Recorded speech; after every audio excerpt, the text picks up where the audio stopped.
Hello বন্ধুরা, তো দিনটা ছিল রথযাত্রা। তো রথযাত্রার দিন বিকেল থেকে কিভাবে কাটলো আমাদের, সেটাই তোমাদের সাথে শেয়ার করতে চলে এসেছি। তো এটা হলো গুবলাইয়ের ছোট্ট রথ, আর গুবলাই বায়না করেছিল ওর রথের ঠাকুরদের জন্য একটু ক্ষীর বানিয়ে দিতে।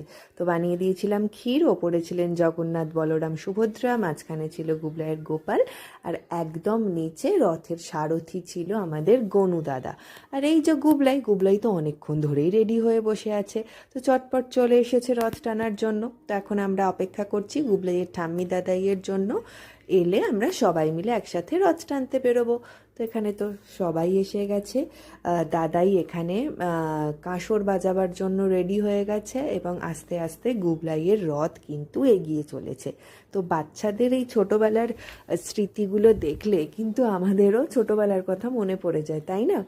আর এই যে ভ্লগ করছি, ভ্লগ বানিয়ে রাখছি, তো আশা করছি যে ও যখন বড় হয়ে যাবে এই ভ্লগগুলো দেখলে ওর ছোটোবেলার কথা মনে থেকে যাবে। এই স্মৃতিগুলো আমাদের মধ্যে থেকে যাবে, যেগুলো আমাদের ছোটোবেলায় আমরা করতে পারতাম না।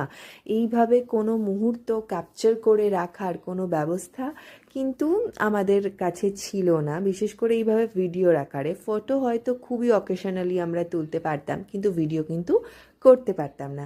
তো যাই হোক, আমরা কিন্তু এখন চলে এসেছি আমাদের পাড়ার মোড়ে। আর পাড়ার মোড়ে আমাদের এখানে বৈদ্যবাটির গৌরীয় মঠের রথটা যাচ্ছে। এই রথেও আসীন রয়েছেন কিন্তু জগন্নাথ, বলরাম, সুভদ্রা। খুব সুন্দরভাবে ডেকোরেশন করা, খুব সুন্দরভাবে লাইট দিয়ে সাজানো।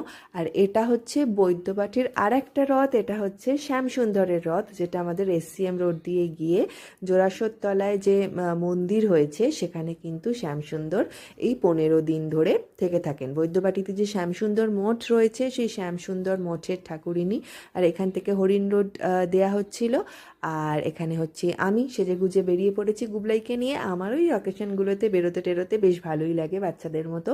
আর এখানে রয়েছে প্রচুর মেলা, আর মেলায় রয়েছে প্রচুর লোক। প্রচণ্ড ভিড় ছিল রাস্তায় সেদিন। মানে বেশ বহু বছর পর রথের দিন মানুষের এত উন্মাদনা দেখলাম। মানে গত 2-3 বছর ধরে এরকম উন্মাদনা কিন্তু আমরা দেখিনি। যাই হোক, ভালো, সব কিছুর শেষে সব কিছু যদি ভালো হয় তাহলেই ভালো।